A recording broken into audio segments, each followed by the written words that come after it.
Olá pessoal, boa noite. Estamos hoje aqui iniciando essa conversa sobre o papel do líder na NR1 e eu vou trazer a minha convidada, que é a doutora Juliana Genevieve. Pronto. Boa noite. Boa noite, Tudo bem, Dalmo? tudo jóia, e você? Muito bem, uma alegria te rever, né? Mais uma vez aí. Dessa vez virtualmente, né? Mas a gente tem a oportunidade de se encontrar e é muito bom a gente realizar esses encontros presenciais também. E dos encontros presenciais acabam saindo essas ideias boas, né? Da gente estar se encontrando aqui também virtualmente hoje para falar desse tema, que é um tema que vai afetar diretamente as empresas, né, e os líderes. Então, Juliana, você quer se apresentar para o pessoal? Eu imagino que tem gente da tua rede que está nos assistindo, que ainda não é contato meu, então convido também para vocês me seguirem. O pessoal que está me seguindo já, que são meus contatos, eu indico aí para seguirem o perfil da Juliana também. Então, você quer fazer uma breve apresentação? Bom, vamos lá.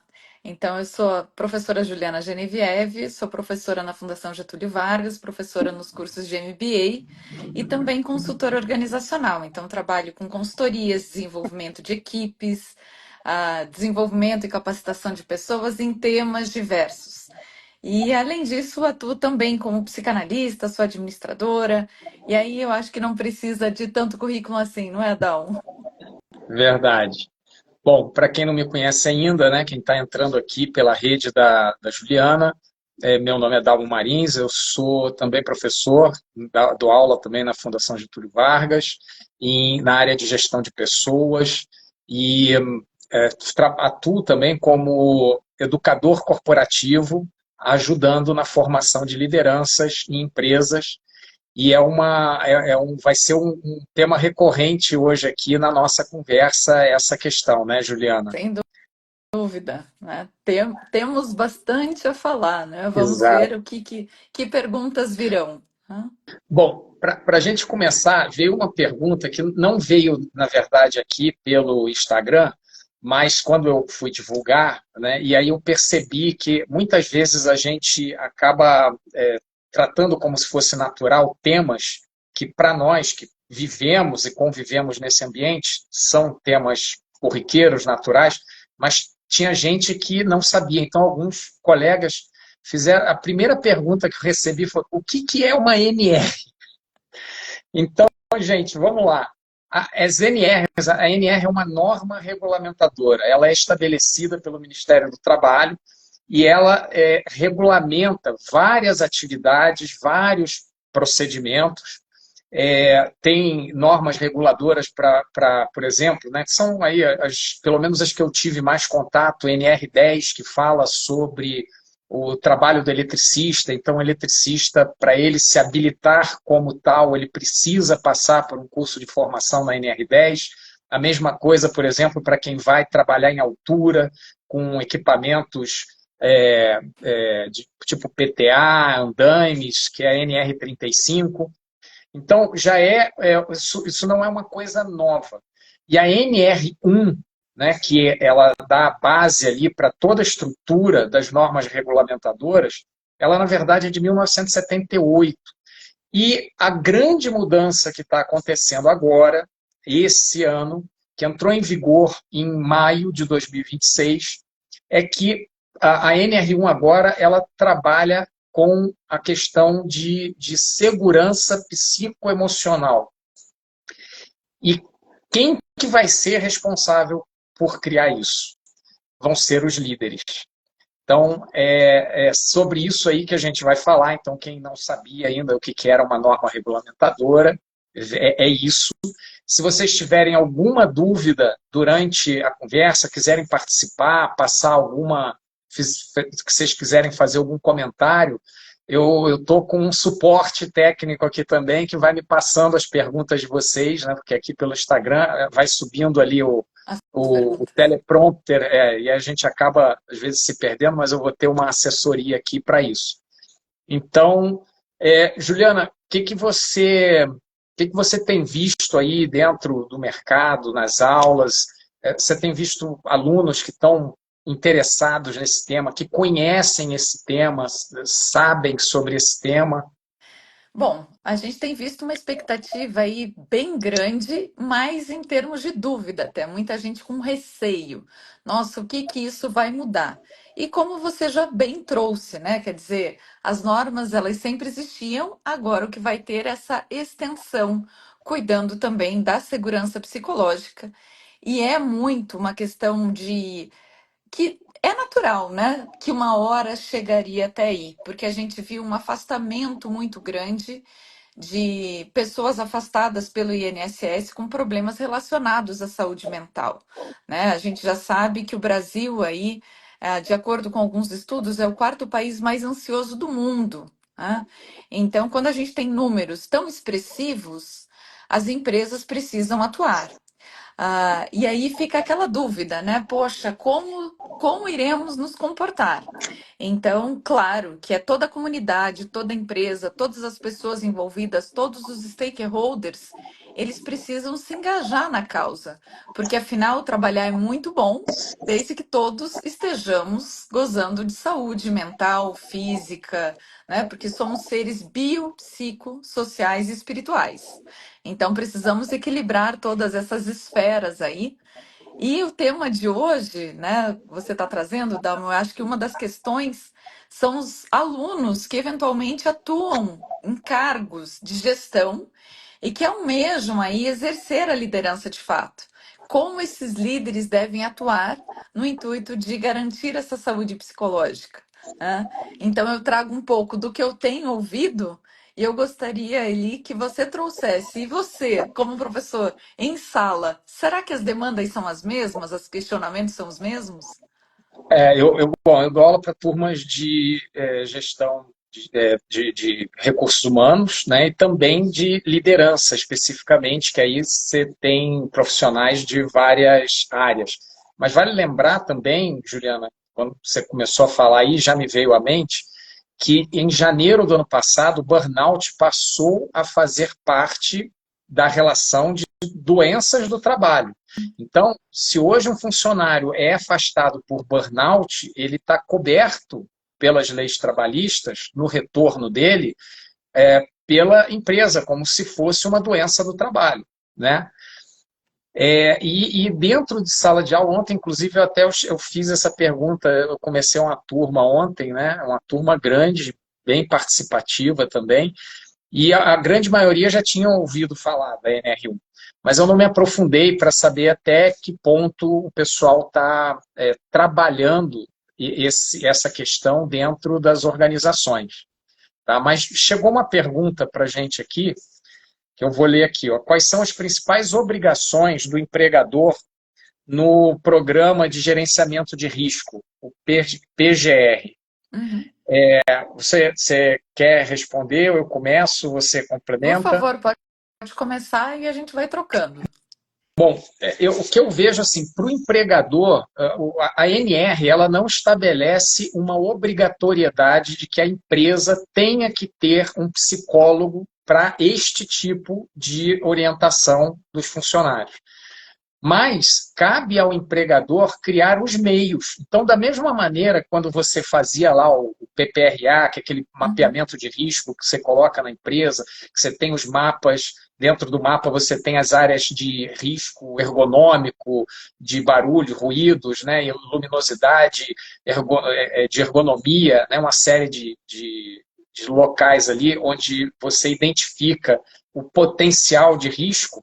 As empresas vão ter que colocar esse potencial de risco também, de risco psicoemocional, psicológico, dentro das empresas. Então, eu vejo que esse é o primeiro passo ali do empregador, é identificar quais são os pontos de risco, baseado aí na parte emocional, psicológica. E depois criar as condições para que os líderes, e aí chegando na nossa conversa aqui de hoje, né? Qual é o papel do líder nisso? Porque quando você fala assim, mas é gestão de pessoas, então é responsabilidade do RH Uhum. isso, né?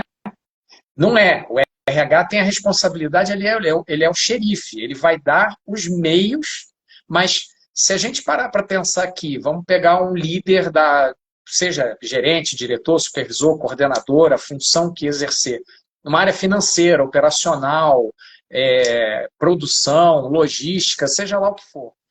Os funcionários que são liderados por essa pessoa, se a gente contabilizar ali o tempo de trabalho, o tempo dentro da empresa, ele passa mais tempo com o RH ou com o líder? Sem Então, dúvida. quem é responsável por gerar essa segurança emocional é o líder. A empresa, por outro lado, tem que dar os meios para que ele consiga exercer essa liderança de forma a criar um ambiente seguro. E aí vem a demanda muito das capacitações para essa liderança, né? Porque nós sabemos que geralmente as pessoas são promovidas, né, a um cargo de gestão quando ela é excelente na questão técnica. Mas quantos desses são preparados de fato para entender das emoções humanas e da complexidade humana, que se refere o quê? A gerir essa equipe, né? E isso não é tão simples. Daí também a demanda para as capacitações, para as palestras, para essa liderança, né? Que eles precisam de preparo para compreender essa complexidade da equipe, né? O que eles podem trazer, às vezes afetados por uma questão de casa, o que está causando talvez algum desequilíbrio psicológico, né? Está relacionado só ao trabalho, então acho que o grande desafio também da empresa é como você bem trouxe, nesse identificar a questão, porque vai um pouco além, né? E a causa estaria onde? Então, essa empresa mapear todos os riscos para saber se às vezes não tem uma gestão tóxica e vai contribuindo para esse adoecimento. E aí eu lembrei que tem um ponto que pode ajudar, a questão do People Analytics, né? Porque verificando a taxa, por exemplo, uma delas de turnover elevado, pode contribuir. E tá aí você que também é especialista, né, em People Analytics. O que você acha dele como um ponto para fazer o diagnóstico nesse adoecimento? Sim, é verdade. Você ter os dados para você comprovar, né, e até ajudar a mapear onde é que estão os riscos, porque eu acredito até que você também, Juliana, quando você estava trazendo aí essa questão das lideranças, de você promover pessoas por capacidades técnicas, né, de hard skills, e não dar a capacitação de soft skills que são necessárias para um líder, a gente tem que pensar também que muitas vezes esse líder que não está performando de uma maneira correta, que está criando um ambiente tóxico dentro da organização, muitas vezes não é por dolo, né? por intencionalidade dele, é por falta exatamente de preparo. Né? E aí, obviamente, que você, utilizando dados para você mapear o clima organizacional, você mapear essa questão do turnover.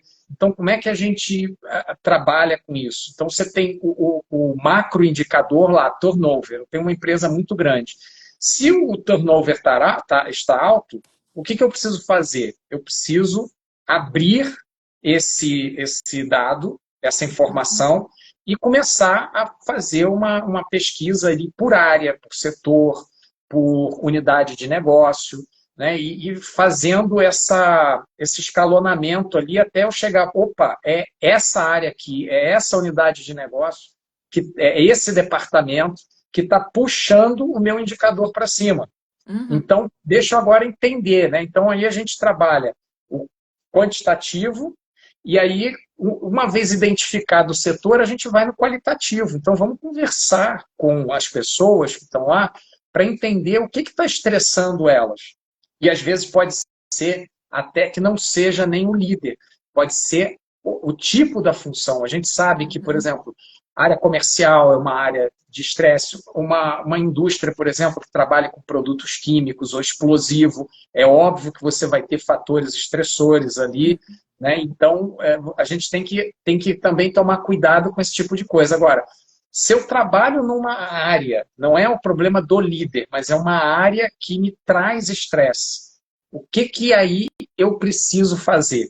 E aí é a hora que você tem que fazer uma contratação de um profissional, de um psicólogo, para fazer esse acompanhamento das pessoas. Você que trabalha também com isso, né? Eu gostaria de saber ali a tua opinião. Eu acho que tem muito a ser feito, né? Além desse diagnóstico, além das capacitações, tem espaço para uma comunicação aberta dentro da empresa, né? Entre as áreas, entre as pessoas.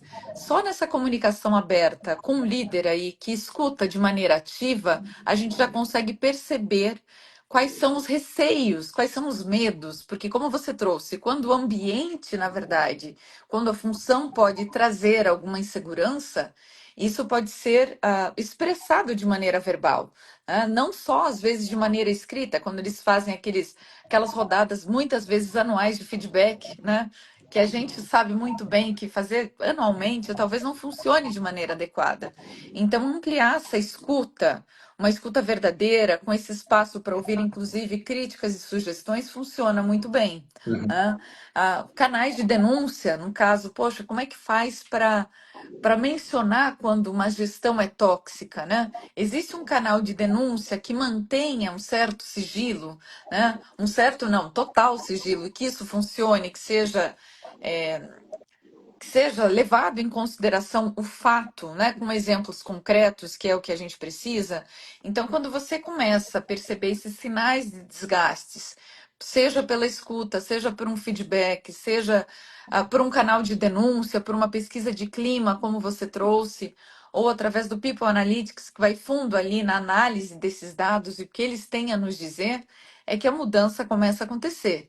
Né, que o que nós sabemos que um ambiente seguro psicologicamente ele vai levar a melhores resultados.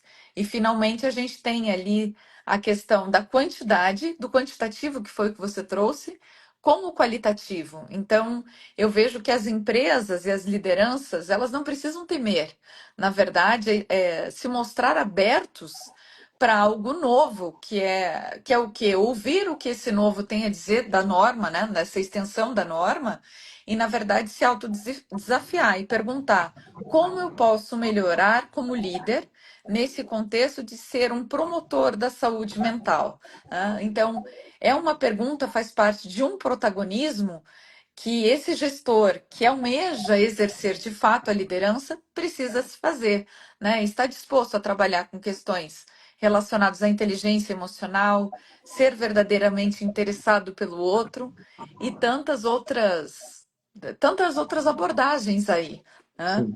E eu queria E ouvir esse, agora também de você, como é que você vê esse líder do futuro, né? esse Como ponto, que você acha que ele vai atuar?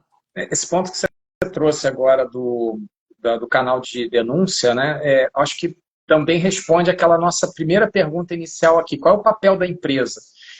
Não é só fazer o canal de denúncia, mas se a denúncia ela é feita, esse funcionário não pode depois sofrer um revés, ele não pode sofrer ali uma ameaça depois, uma revanche por ele ter feito a denúncia, né? Então, isso também vai dar essa segurança emocional, psicológica para o funcionário. E eu queria convidar o pessoal aí para participar também, colocar as suas perguntas aqui. Chegou um comentário aqui da Márcia. Ela comentou o seguinte, que esse problema é enorme no serviço público. Péssima gestão de pessoas. Mas não sei em que ponto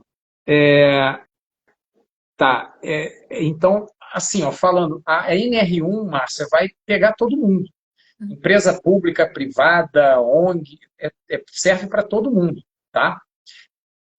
O serviço público também vai ter que capacitar esse líder, porque a partir do momento que você tiver uma fiscalização do Ministério do Trabalho, e aí, assim, até se tiver, o pessoal estiver assistindo aqui, for da área jurídica, né, da área do direito, mas eu acredito que você possa fazer denúncias anônimas para o Ministério do Trabalho para que vão fiscalizar as áreas, as empresas. Então, você pode fazer uma denúncia no Ministério do Trabalho, dizer que sofre assédio, assédio moral, né? E não é só o assédio moral, né? A NR aqui, ela trata de vários assuntos, vários temas, como, por exemplo, você receber tarefas para as quais você não foi preparado ou não tem os recursos necessários para cumprir, né? Prazos que são abusivos. Ah, eu quero para amanhã, e algum relatório, algum trabalho que demande muito tempo. Aí eu preciso que você me faça, mas eu não tenho equipe para me ajudar a fazer, não tenho um grupo de trabalho organizado para tocar o projeto, a pessoa está sozinha, não tem o apoio. Então, tudo isso entra nesses itens que o Ministério do Trabalho vai fiscalizar. Tá? E lembrando que ela entrou, a NR1, essa atualização, ela entrou em vigor agora no dia 26 de maio desse ano, mês passado, né, alguns dias atrás. Segundo o ministro do Trabalho, ela, durante esse primeiro ano vai haver uma carência, né? Então as empresas não serão autuadas caso haja a fiscalização. A fiscalização vai existir. As empresas só não serão autuadas nesse momento. Nesse momento, a fiscalização vai ser educativa e de orientação, para que as empresas se organizem. Então, assim, gente, você que é empresário, você que é líder, você que gerencia uma área, uma empresa, leve isso para as suas empresas. E aí, Márcia, você também, eu não sei se você trabalha em empresa pública, privada, seja lá onde for, você também pode levar isso para a sua liderança. Falar, olha, está aqui a NR, como é que a gente vai se organizar para ano que vem, quando começar a autuação, a gente não ser autuado com isso? E é nesse ponto que entra a questão do treinamento, a capacitação das lideranças. Então, as empresas vão ter aí um ano para conseguir capacitar as lideranças para que elas não ajam de forma tóxica dentro das empresas. E só para fazer aqui também um parênteses, a Organização Internacional do Trabalho, ela não exige, mas ela recomenda que, e isso não é de agora, tá? Isso já tem algum tempo, mas ela recomenda treinamento das lideranças exatamente antes até de se falar em nessa atualização da NR1, que recomenda que haja treinamento das lideranças para capacitação desses líderes para criarem ambientes psicologicamente seguros nas organizações. Então, a NR1 não vai pegar só empresa privada, tá? A gente vai pegar privada, empresa, órgãos estatais, em todas as esferas, federais, estaduais, municipais, todo mundo vai estar sujeito à fiscalização do Ministério do Trabalho nesse sentido. Tá? Se vocês, eu vou até aproveitar aqui que a gente está falando isso, me permitam aqui ler, porque a lista é um pouquinho extensa, mas o que é essa atualização, do que ela trata? Inclusão de riscos psicossociais. Então, o que ele encara como isso? Estresse ocupacional crônico, assédio moral e sexual, metas abusivas e sobrecarga emocional, jornadas exaustivas, conflitos interpessoais. Então, olha aí de novo, o líder precisa saber gerenciar conflitos, né? Ah, mas eu não sei como é que eu faço isso. Então, estamos aí para ajudar vocês, né? Eu e a Juliana, a gente ajuda a capacitar as lideranças nesse sentido. Isolamento no ambiente de trabalho. Aí vamos pensar aqui já, né? Diversidade e inclusão. Aí eu contrato alguém por conta das cotas, né, de diversidade e inclusão, mas eu contrato e essa pessoa está excluída no trabalho. Isso é um fator de estresse para essa pessoa, tá? Exigências de hiperconectividade. O que é isso? É eu receber e-mail 1h da manhã, 2 horas, no sábado, no domingo, no feriado, durante as férias, e a empresa exigir que você dê uma pronta resposta. Bom, tem outras coisas aqui, mas eu acho que o geral já está englobado nesses itens aí que eu falei. E, Juliana, enquanto você vai falar, eu vou pegar uma água aqui, mas como é que você vê o papel aí de nós que trabalhamos aí com consultoria, educação corporativa, de que forma você acha que pode haver essa integração aí e essa ajuda para as empresas nesse sentido? Bom, isso já era algo que nós notávamos, né? Nas capacitações que nós já trabalhávamos. Porque quando nós ouvíamos os colaboradores, de fato, a gente sabe que as metas muitas vezes não eram realistas, que eram inatingíveis, porque o tempo dado não eram suficientes e tudo mais. E isso sempre nos disse algo, não é, Dalmo? Quer dizer, se a pessoa não consegue entregar algo e se sente ansiosa por isso, existem algumas razões, né? O prazo está muito apertado, ou a questão é o seguinte: faltam colaboradores, né? O quadro está muito enxuto. Então, requer um pouco mais de inteligência emocional e também técnica aí. Precisa aumentar o quadro de colaboradores. E eu acredito que a NR1, nesse contexto, ela vai ajudar a mostrar esse panorama para as empresas. Então, não é só em benefício também de repente, dos colaboradores, mas da empresa de uma forma geral, que elas vão conseguir enxergar um outro contexto, né? E a capacitação de todos os grupos ali vai escancarar quando isso pode acontecer, né? Então, trabalhando com oficinas de feedback, com a questão da inteligência emocional, trazendo ali formas de lidar com o conflito, que a gente sabe que tem uma série de ferramentas, capacitando toda essa liderança, a gente sabe que é possível trazer um resultado, chegar no resultado, atingir as metas com saúde, né? Que hoje a gente vê que não está funcionando quando a gente traz alguns números, né? Quer dizer, um modelo que talvez tenha funcionado e que nos trouxe até aqui, estou falando como humanidade, né? Que nos trouxe até aqui como humanidade, ela começa a se mostrar falha. Agora sou eu que vou recorrer a alguns números aqui, me dá licença aqui. Deixa eu Claro. ver o que eu anotei de números. Bom, eu já trouxe, né, que o Brasil é o quarto país mais ansioso do mundo. Nos últimos anos, teve um aumento de 400% de doenças relacionadas a questões mentais. E isso nos fala muito, né? Certamente, a questão da conectividade que você trouxe, né? Essa integração de inteligência natural com inteligência artificial acaba exigindo demais em pró da eficiência. Mas agora chegou o momento da gente dar um passo atrás, né? A inteligência artificial evoluiu muito como competência técnica e tecnológica, o que é ótimo, mas a gente precisa ver que somos seres humanos e que o nosso ritmo é diferente de uma inteligência artificial. Então, em relação à eficiência, né, a eficácia, para a gente manter uma certa efetividade, que é o repetir com saúde, a gente precisa voltar ali, né, e capacitar esses grupos, etc. Então, como nós podemos contribuir? É dessa forma, né? Conscientizando essa liderança, essas empresas, de que é necessário sim ter essa inteligência emocional, porque nós lidamos, né? No fim das contas, o resultado, né, vem para dentro da empresa através dessas pessoas. E as pessoas precisam estar bem. E não tem como dissociar, né? Muitas pessoas falam, olha, deixa o pessoal de fora. Isso daí é a maior falácia que pode existir, né? Quer dizer, agora eu faço assim, bom, desliga aqui a parte que tem em casa e agora é só você profissional. A teoria é linda e na prática isso não existe.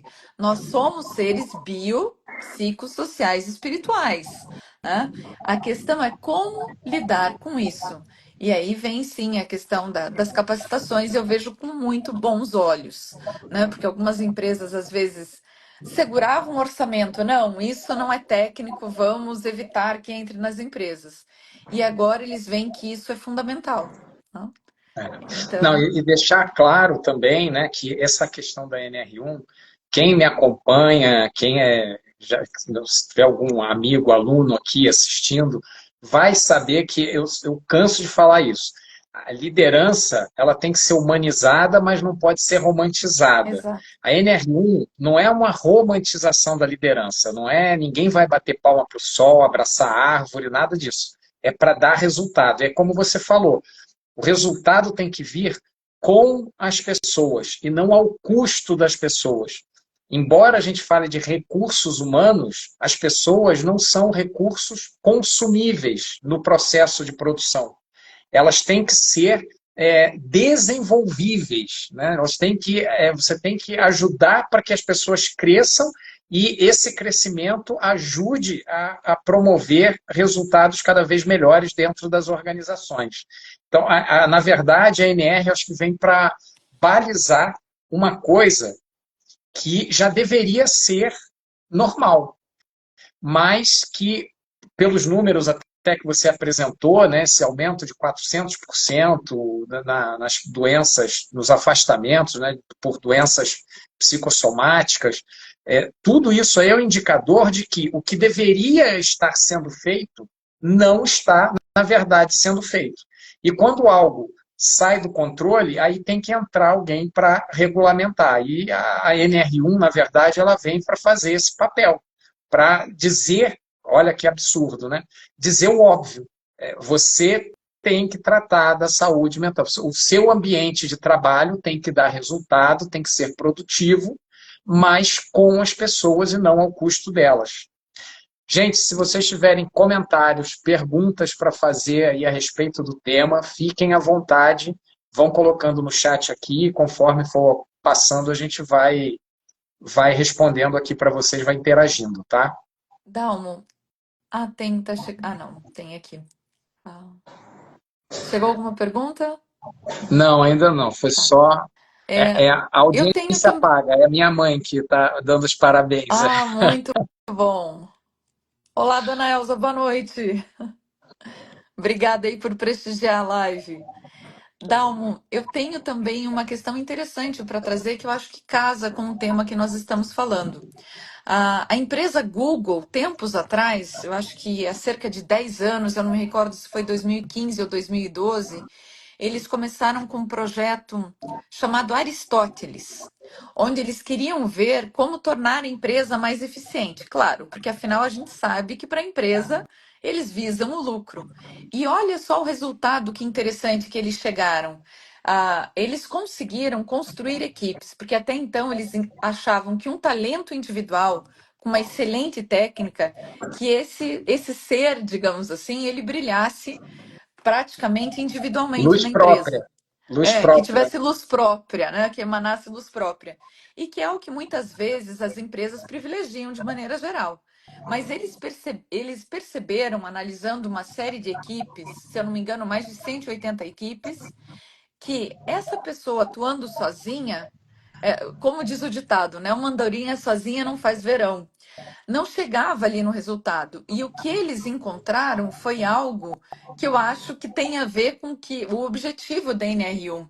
Eles perceberam que equipes engajadas e trabalhando num ambiente extremamente confiável, com alto índice de confiabilidade, gerava ali melhorias no equilíbrio na saúde emocional, na saúde psicológica e mental dos colaboradores. Então, essas pessoas poderiam falar de suas vulnerabilidades, confiando verdadeiramente uns nos outros, porque foi criado esse ambiente de escuta, como nós trouxemos aqui, onde os líderes ouviam as equipes, um ouvia o outro. E o que aconteceu? Eles viram que as equipes mais eficientes que chegavam no resultado, o primeiro ponto ali levantado foi a questão da segurança psicológica. Então, olha lá, quer dizer, a empresa quer maior produtividade, maior lucro. E o Google, anos atrás, já nos disse como chegar lá, com essa liderança, essa questão humanizada, né, desse projeto que se chama Projeto Aristóteles. Eu não me recordo agora se foi 2012 ou 2015. Olha que interessante. Então, assim, as organizações vão descobrindo, né, que o resultado ele vem com as pessoas.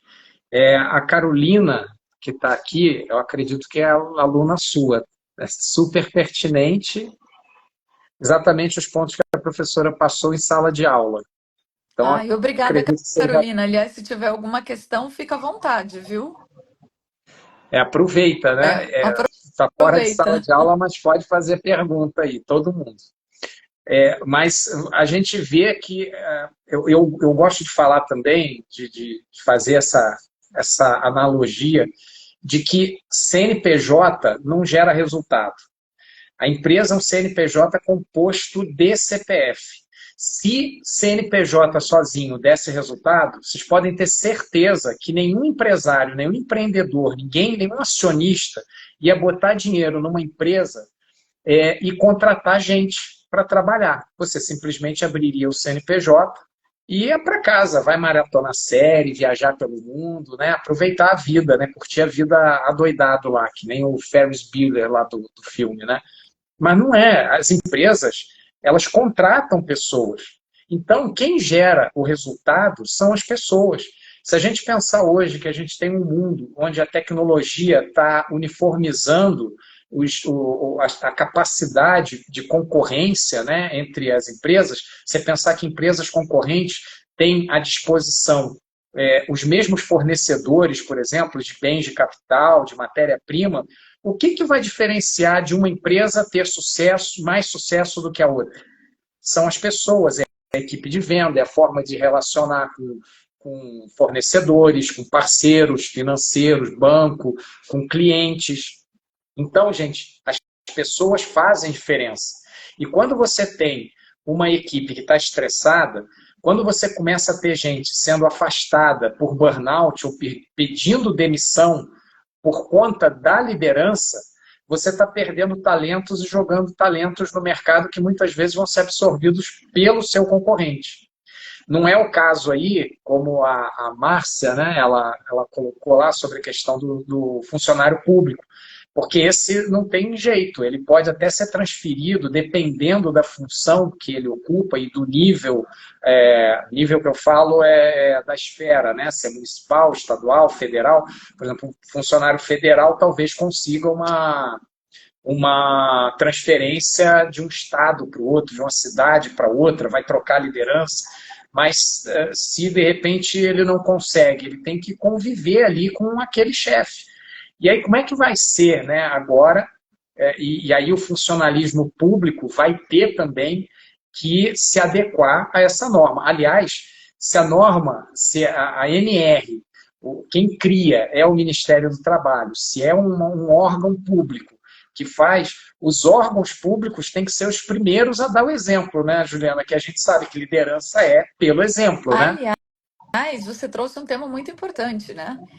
Vai ter de ser exemplo em todas as camadas, né? A liderança. Então, quer dizer, não adianta a empresa começar a nos contratar, de repente, para capacitar alguma liderança, se de repente a alta liderança não estiver comprometida, né? O exemplo precisa ser geral, né? Até porque também outro ponto que nós sabemos com essa NR1, né, com as denúncias que possam acontecer, o risco para a imagem da empresa, caso o índice de absenteísmo seja enorme, né, o índice de turnover, já vai falar muito sobre a empresa.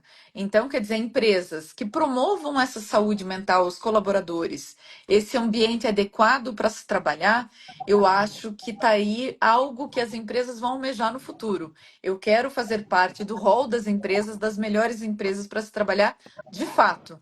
Que a gente já sabe que o Great Place to Work faz esse trabalho, né? Mas já tem mais um índice aí para ser medido. Então, como vai ser essas empresas, né? Toda liderança precisa estar comprometida no intuito de fazer com que o valor da marca seja percebido por todos, né? Por todos os stakeholders, clientes internos, externos. Então, acho que começa essa corrida aí por essa evolução, eu diria. E essa conscientização agora dessas novas gerações que trabalham muito em função de propósito, então a gente pode ver o caso agora, um caso que está na mídia aí direto, então acho que não tem problema da gente falar aqui sobre a questão lá da Cacau Show.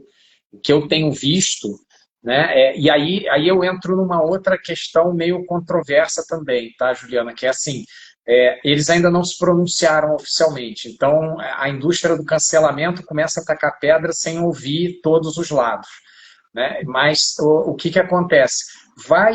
E aí, cada dia que passa sem uma resposta contundente, sem um posicionamento, você começa a criar uma aversão à marca. Então, é a mesma coisa. Na esfera privada, a gente pode ter isso. Uma empresa que começa a passar uma imagem de um ambiente tóxico, um ambiente que não é legal para se trabalhar, ela começa a se distanciar também dos seus clientes. de fornecedores, que muitas vezes não querem associar o seu nome também a essa marca, né?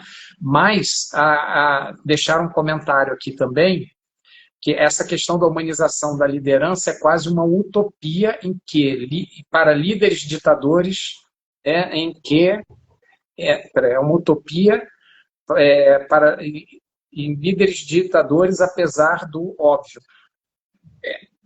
Aí é aquela coisa, ou você se adapta ou você morre. Em algum momento, quer dizer, a ideia é que a gente está vivendo num período agora de transição, onde se está dando mais valor a essas questões emocionais e psicológicas dentro das organizações, até em função dos números que a Juliana trouxe, isso está com holofote ali em cima. A hora que as empresas começarem a perder dinheiro com isso, a hora que as empresas começarem a ter o boicote, né, dos seus produtos na gôndola, aí elas vão ter que parar e, bom, ou eu vou me reinventar aqui, e é aquela coisa, quanto antes fizer isso, melhor, porque se você chegar no ponto lá de inflexão, aquele ponto do point of no return, né, o famoso, daqui eu já não consigo mais recuperar a minha imagem, é falência, sair do mercado. Agora, no caso das empresas públicas, aí eu acho que tem razão, porque aí você faz o quê? Se líder não performou, você foi lá, deu treinamento, continua a mesma coisa, faz o quê? Aí tem que mudar a lei também para ter algum tipo de penalização, de poder até eventualmente demitir, desligar esse funcionário, embora seja concursado, né? Mas eu acredito que, em função disso tudo, é que existe esse tempo de adaptação que o Ministério do Trabalho está dando. Eu acho que até para eles mesmos se adaptarem, porque como é que vai ser feito isso? Vai ser feita uma pesquisa? Vai ser feito um formulário? Vai ser feito por denúncia apenas? Quando o fiscal chegar lá, como é que ele vai identificar que existe um determinado lugar que tem um fator estressor ali? Né? Uhum. E aí outra coisa, né, Juliana, que eu queria também ouvir a tua opinião. Como você falou, nós somos seres integrais. E se eu tiver, não por ambiente tóxico, mas se eu tiver com burnout, se eu tiver com depressão, se eu tiver com alguma doença psicossomática, que eu estou trazendo da minha realidade pessoal, uma doença na família, uma doença própria minha, uma dificuldade financeira, alguma questão assim, como é que você vai identificar para também não penalizar a empresa por isso, né? Sim, mas eu acho que como está tudo, de fato, é tudo misturado, né? A empresa ela não precisa ser penalizada por isso. No entanto, quando a empresa ouve também o colaborador através da sua liderança, a empresa ela pode se colocar também como um meio, né? Vamos imaginar, deixa eu voltar aqui. Ah, esse caso é muito comum nas empresas. Vamos lá, empresas às vezes têm aquele melhor vendedor, aquela pessoa que se destaca na área comercial, que sempre atingiu suas metas mês após mês. E a gente sabe que a pessoa que gosta de trabalhar com vendas, ele é vendedor, gosta de ser vendedor e ama o que faz, né? Até porque ganha por comissão e tudo mais. Então ele ama conversar, ele ama ter esse diálogo, ama conversar com os fornecedores, com clientes, ele gosta de estar na rua. Em determinado momento, ele chega e não consegue performar. O líder que tem aquele refino mesmo da liderança, o líder de verdade, não o restante, que o restante pode ser chefe, ditador, mas líder não é. Líder, ele tem aquela sensibilidade de notar o outro. E ele vai se questionar o que está acontecendo. Sempre trouxe resultado e agora não está trazendo. Será que tem algo estranho com essa pessoa? E ele vai ouvir esse colaborador, vai ouvir esse profissional. E tendo essa escuta atenta, essa escutativa, esse colaborador pode se abrir e falar que às vezes ele está com um problema na família, etc. Será que não cabe a esse líder ajustar, talvez, flexibilizar um pouco naquele momento o horário? Ou falar, olha, trabalhe em home office nesses dias para você estar perto dessa pessoa que está adoecida. É nesse contexto. Nós sabemos, e a pandemia escancarou essa possibilidade. Poxa, algumas áreas são possíveis sim trabalhar em home office. Por que não conceder alguns momentos para se trabalhar nesse caso em específico. Então, é tratar cada ser humano, cada colaborador de maneira individual, né? Não é o colaborador que precisa se adaptar, é o líder se adaptar a cada seu liderado. E dessa forma a empresa não ser penalizada, porque imagina o que acontece. A pessoa vai ver, vai se sentir acolhida naquele momento, vai entender que a empresa compreendeu e vai trabalhar e vai chegar no resultado de novo e muito melhor. Porque ele vai estar tranquilo, né? E já que você trouxe exemplos de empresa, a gente tem a Natura, por exemplo. A Natura, o que que ela faz? Ela escutando os colaboradores, ela criou dentro da própria empresa um espaço para as mulheres que acabaram de ser mães. Então, aquela mulher que tem de retornar ao mercado de trabalho, depois do período de licença, ela pode levar seu filho, sua filha junto, e deixar ali, de repente, na creche que é da própria empresa, e ela ter um momento de sair para amamentar, quando precisa. O que a Natura ganha com isso? Ganha fidelização de seus colaboradores. Porque a pergunta que fica é, né, uma mãe que acabou de ter um filho, que acabou de voltar de licença maternidade, que muitas vezes seria punida com certo desligamento, ela se vê o que é acolhida pela empresa, o local onde ela pode exercer também seu lado profissional, estando perto do seu filho. A pergunta que fica aqui é, ela trabalha mais feliz ou menos feliz? Ela vai trazer mais resultado ou menos? E outra, se ela tiver a proposta de uma outra empresa para ir, ainda que ganhe mais, será que ela vai?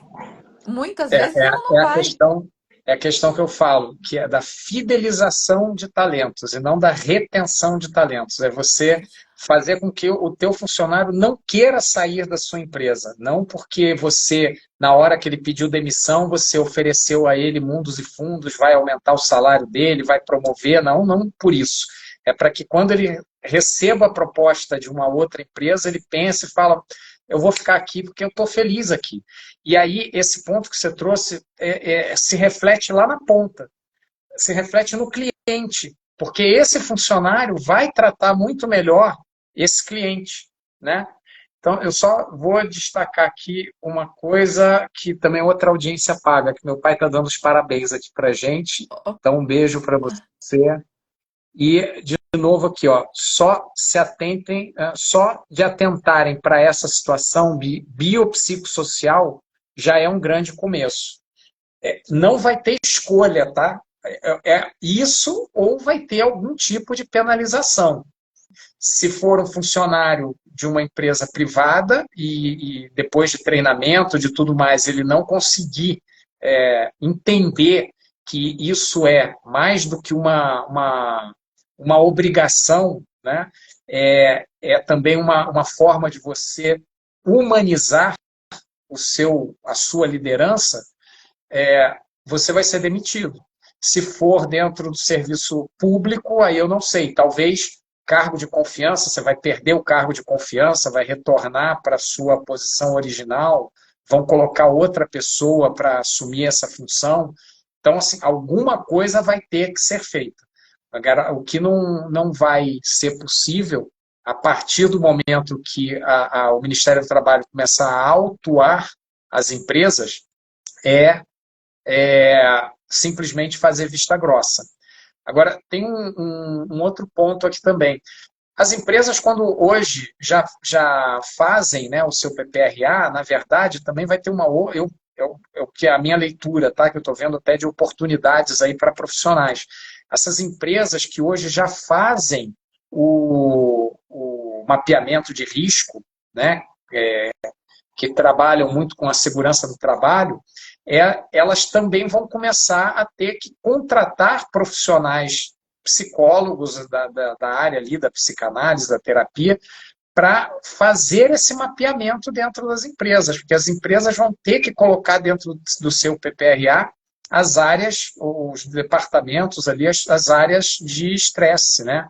E aí a gente já conversou sobre isso aqui lá no início. Tem funções, tem mercados, tem trabalhos que já são de muito estresse por si só. Você pensa controlador de voo, é muito ou pouco estresse, né? Eu até dei o exemplo, pessoas que trabalham aí com produtos inflamáveis, trabalham numa refinaria e tal, Uhum. é muito ou pouco estresse. Então, ali naturalmente, às vezes não é da liderança que tem o fator de estresse. Às vezes é o fator mesmo do tipo de trabalho que a pessoa exerce. Agora, você imagina se a pessoa exerce esse tipo de trabalho e para somar ou dividir ou diminuir, você ainda tem um líder, é, você ainda tem um líder tóxico que piora ainda mais essa situação, né? Eu vejo que é o momento de separar o joio do trigo, né? Porque se não veio uma melhoria por consciência, a gente sabe que vem muitas vezes quando tem punição, né? Então, o separar o joio do trigo, eu acho que teve uma participante da live que trouxe muito bem, né? Não é todo mundo que é líder, né? O que a gente vê é que muitas pessoas são enaltecidas pelo resultado a qualquer custo. E isso vai parar de acontecer, porque na verdade a gente vai valorizar quem? Nós vamos valorizar aqueles que trouxerem resultados, não a qualquer custo, mas com segurança psicológica, tendo um bom time, trazendo com confiança, com sinceridade de propósito. Esses são os verdadeiros líderes. E tudo que escapa disso é só uma chefia tóxica e mais nada. Então a gente precisa colocar cada um no seu lugar. Chefe é chefe, e esses geralmente são tóxicos. E o líder é aquele que se preocupa com o outro, né? Para além de número, mas que se preocupa aí com as emoções do outro, para a alma do outro, para a humanidade do outro. Né? Tava mais do que na hora Exatamente. desse momento chegar. E aí, já que não se aprende pelo amor, vai ter que se aprender pela dor. Então, de novo, fica o recado para você que é líder em alguma empresa, mas que mesmo que você não tenha a capacidade ali da contratação de treinamentos específicos para as lideranças, você pode influenciar, levando essas informações sobre e buscando mais informações sobre como que a NR1 vai impactar nas empresas. E quando eu falo empresas, empresas públicas e Uhum. privadas, tá? Para que aí os gestores, os CEOs, os diretores da empresa, ou até o diretor de RH, que eu acredito que os diretores de RH já estão cientes disso, mas que eles busquem aí no mercado formas de capacitar as suas lideranças em todos os níveis, tá? Porque a gente não está falando de liderança, não está falando de CEO, de C-level, de diretor, a gente está falando de qualquer pessoa que tenha uma equipe a qual ele lidere, ou ele ou ela lidere. Então, esse treinamento tem que ser para todas os níveis de liderança da empresa, né?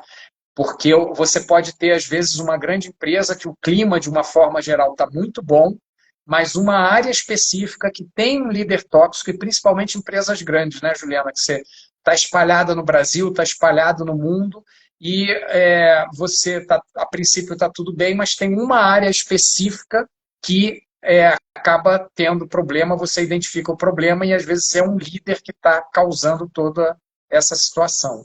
É isso aí. Vamos ver. Ó, veio uma pergunta aqui do Jaime. Obrigado, Jaime. Como líder está próximo dos seus liderados, vocês acham que as empresas deveriam promover para os colaboradores também esse tema? Boa pergunta. Você quer começar, Juliana? Como líder está próximo dos seus liderados, você acham que as empresas deveriam promover para colaboradores também nesse tema? Eu sempre vejo isso com bons olhos, porque quando os colaboradores, né, têm um desenvolvimento, uma capacitação nesse ponto e reconhecem o seu próprio líder ali, ele começa a valorizar melhor essa liderança.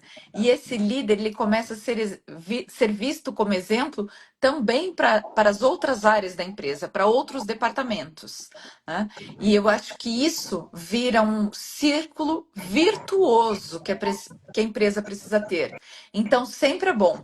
Eu prefiro, inclusive, os bons bons exemplos, né? Esses líderes que estão mais perto da equipe, esses sim precisam ser enaltecidos.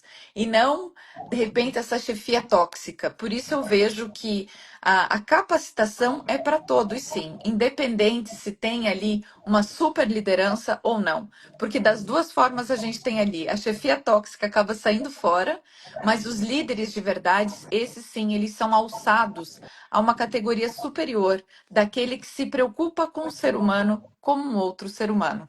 E isso é o que o mundo está precisando numa época aí de grandes ditadores, no sentido de maus ditadores. A gente precisa enaltecer os grandes líderes, aqueles que são exemplo de ética, de conduta e de exemplo de propósito para outro ser humano. É isso que a gente precisa.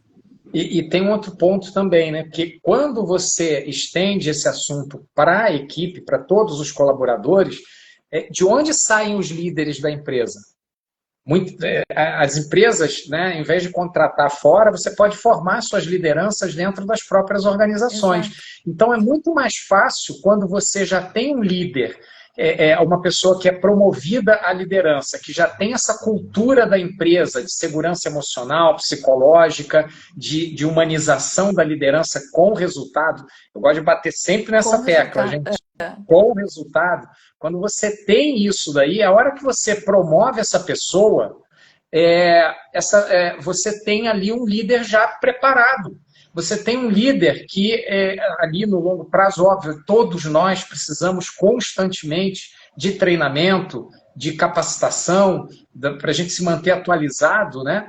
Mas você vai ter um líder que está integrado com a cultura da empresa, e, ao mesmo tempo, ele vai estar ali alinhado com o propósito, com os valores de humanização, né? Os valores ali que levam para a gente poder atingir esses resultados com as pessoas e não ao custo delas, como a gente já falou aqui. Exato.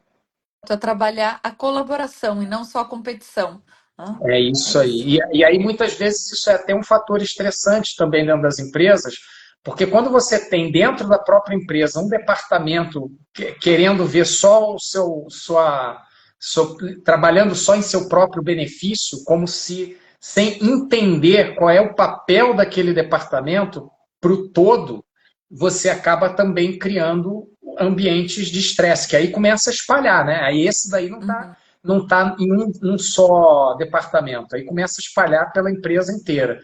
Então, quanto antes se identifica esse tipo de situação e se consegue contornar isso com essa capacitação das lideranças, com uma boa estrutura ali de modelo, de propósito, de valores, de princípios que a empresa, e de exemplo, né? Porque não adianta escrever e não Não praticar, cumprir. é o walk to talk, walk the talk, né? Então, quando a gente não tem isso, também não adianta nada. Então, é fazer acontecer, é escrever e praticar ali no dia a dia. E aí o funcionário promovido acaba já indo com toda essa bagagem e a probabilidade de você criar aí o círculo virtuoso também que você mencionou, de você ter líderes cada vez melhor capacitados, vai ajudar bastante. Muito bom. Gente, a gente já está aqui batendo papo há 1 hora. Estou vendo que eu não tenho mais perguntas, então agradecer a vocês por terem estado com a gente aqui, agradecer a Juliana. Juliana, fique à vontade aí também para se despedir do pessoal. A gente já vai encerrando por aqui. Opa, quero te agradecer, Dalmo, aí pelo convite. Muito obrigada a todos que participaram. E contem conosco, precisando de desenvolvimento, capacitação da liderança nas empresas. Fiquem à vontade, estamos à disposição. Obrigada, Dalmo, obrigada a todos aí. Então, gente, estamos aí à disposição. Nos sigam aí nas redes sociais, no Instagram, no LinkedIn, e fiquem à vontade para entrar em contato, que a gente vai sempre ajudar na medida do possível. Um abraço a todos, boa noite, gente. Obrigada, boa noite.